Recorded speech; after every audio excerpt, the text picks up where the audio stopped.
What's up mga parcel, mga parcelito at parcelitas? Welcome to Parcel Therapy channel kung saan mag-unbox tayo ng mga parcels na in-order namin online. So, for today's video, short comparison and review ang gagawin natin sa mga TWS Bluetooth 5.0 wireless earbuds na unbox natin ng mga past videos naming in-upload dito sa channel. Kung gusto nyo malaman kung alin sa tatlong earbuds nating na-unbox ang may bang for your buck or value for your money, watch kayo till the end para malaman nyo. So, tara, let's start na tayo. Pero, syempre, start muna tayo ng intro.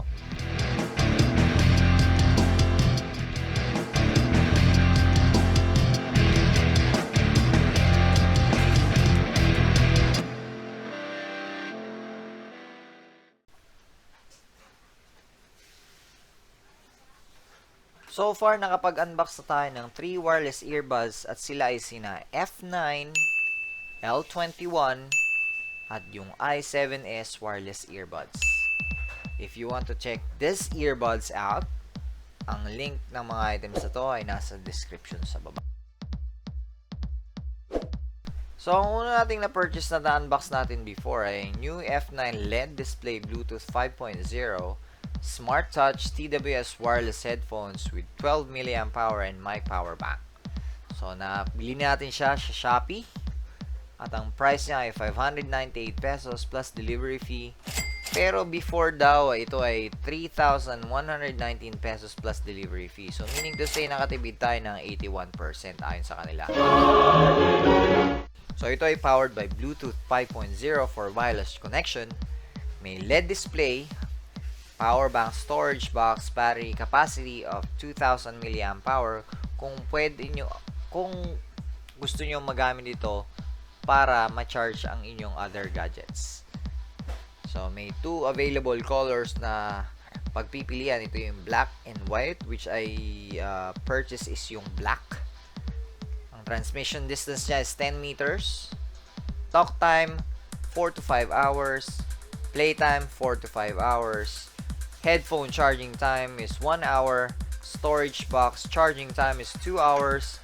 Function for cellphone, hi-fi headphone for iPad, PC, and ito ay merong technology ng IPX7 waterproof stereo. So, ang next nating in order ay ang L21 Bluetooth earphone headset with 5.0 TWS double earbuds for cellphones. Ito ay na-order natin sa Lazada. And ang price niya ay 328 pesos plus delivery fee. And before, ito ay 570 pesos plus delivery fee. So, meaning to say, tayo raw ay nakatipid ng 42%. So, ito rin ay pina-andar or powered by Bluetooth 5.0 for wireless connection. Available colors nito ay ang black, white, and pink, which is yung na-order namin is pink. Para sa aking misis, communication distance niya ay 10 meters din, katulad ng F9. And standby time is around 120 hours. Music time,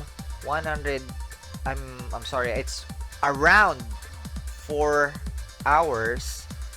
Charging time is about 2 hours.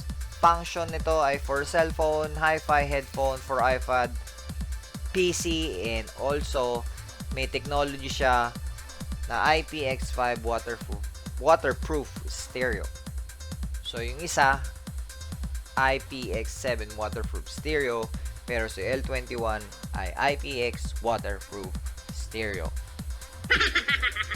So, ang third nating na-order online is yung original i7s TWS AirPods wireless Bluetooth headset earphones.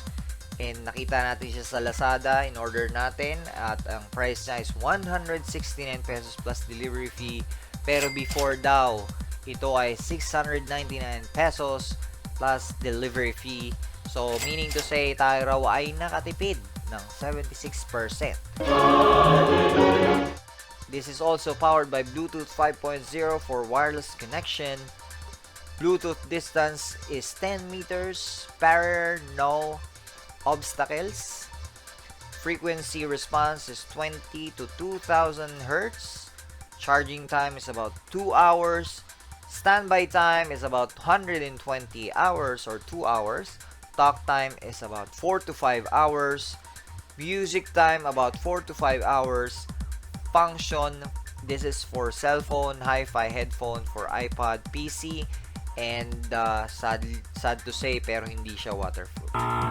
So hindi siya ng IPX technology pagdating sa waterproof stereo. So if you like this video, click mo na yung button na yan, yung like button na yan. At kung meron kayong comments and suggestions, comment down below kayo and we love to hear from you.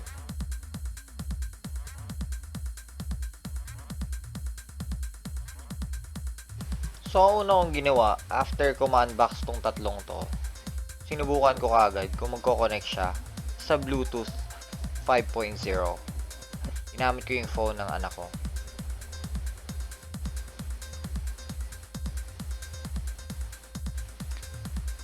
So, let's check kung kaya niyang mag-connect agad.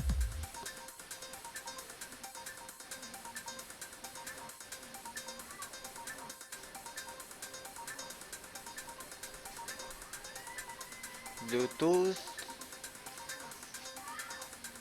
Remove natin yan. Nakonect ko na to dati sa phone niya eh. Sa phone ng anak ko. So, let's see kung magko-connect siya kagad nang walang pahirapan pagdating sa pairing.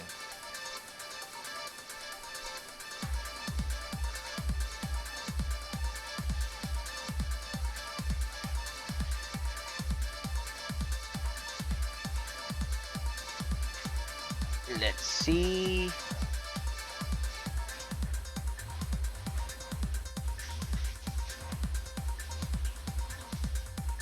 Mukhang yun. Nag-connect na siya. Yun. F9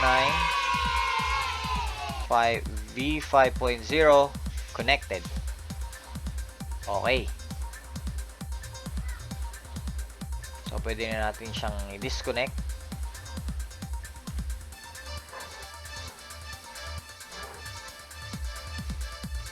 Maganda kasi dito, pagka nilagay mo sa lalagyan, mag-automatic disconnect na siya. Si UNC connected pa rin siya.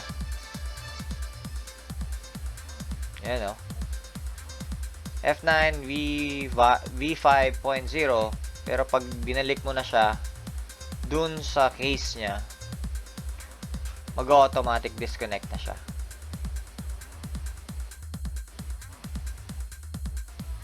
See? Galing. Napakahusay. So, next natin yung L21 earbuds.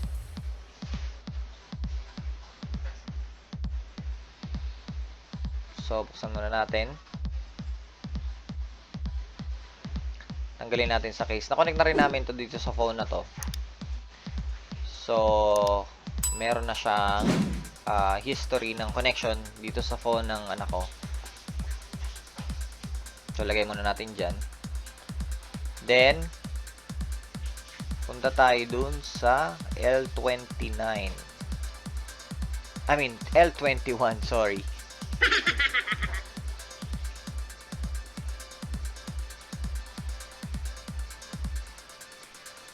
Let's see if it will connect.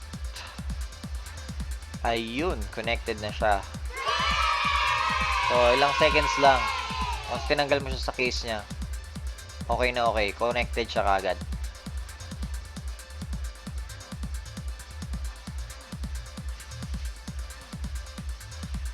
So, tanggal na kagad siya sa connection. Mas nilagay natin siya dun. Katulad ng, ng F9. So, next natin yung i7s original TWS AirPods daw.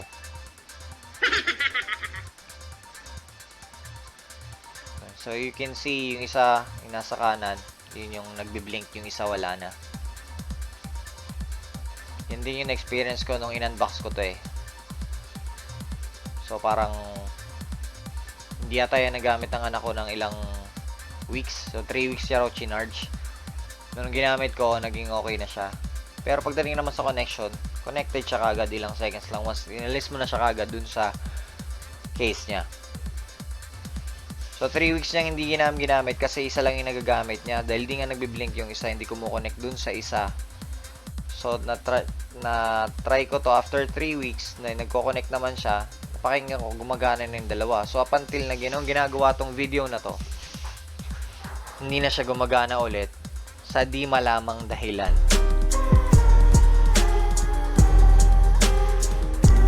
So, there you go. Yan yung tatlong TWS wireless headsets natin na in-unbox before at na-upload natin from the videos that we upload before.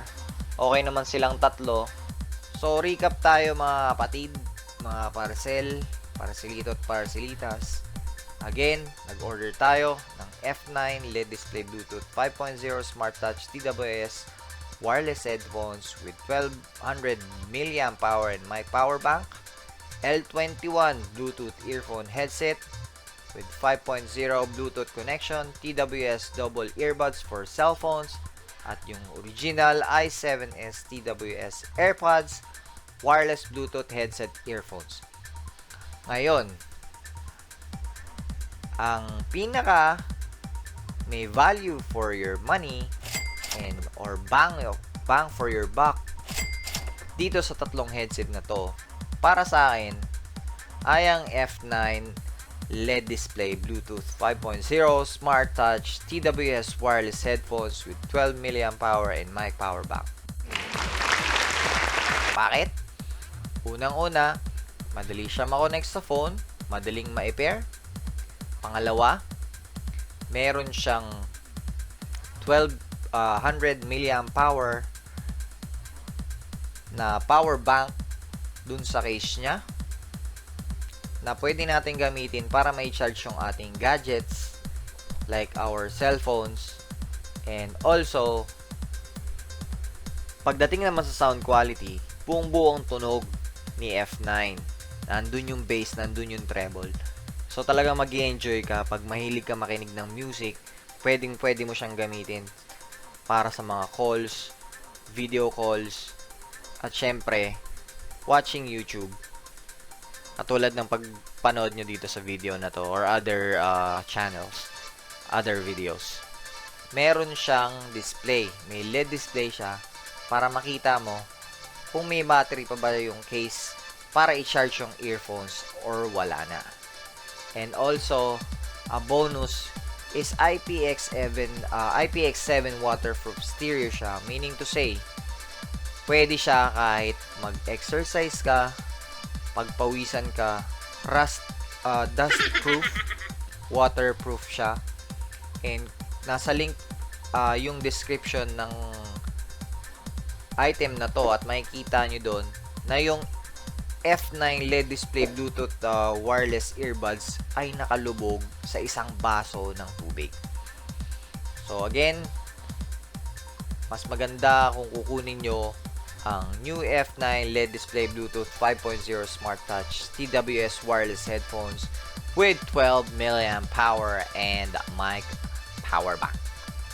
So siya po ang nag-uwi sa ating face-off ng ating tatlong TWS headsets or earbuds para sa ngayong for today's video. So if you like this channel, don't forget to subscribe, like, and smash that notification bell para updated kayo sa mga bagong videos na i-unbox naming items na in-order namin online na darating mga parcels dito sa bahay. And also, you can share this video to your friends and family. And I will see you on the next video. Thank you so much for watching. Ako po si Jesse ulit. And stay safe, stay healthy, mga parcel. Bye-bye!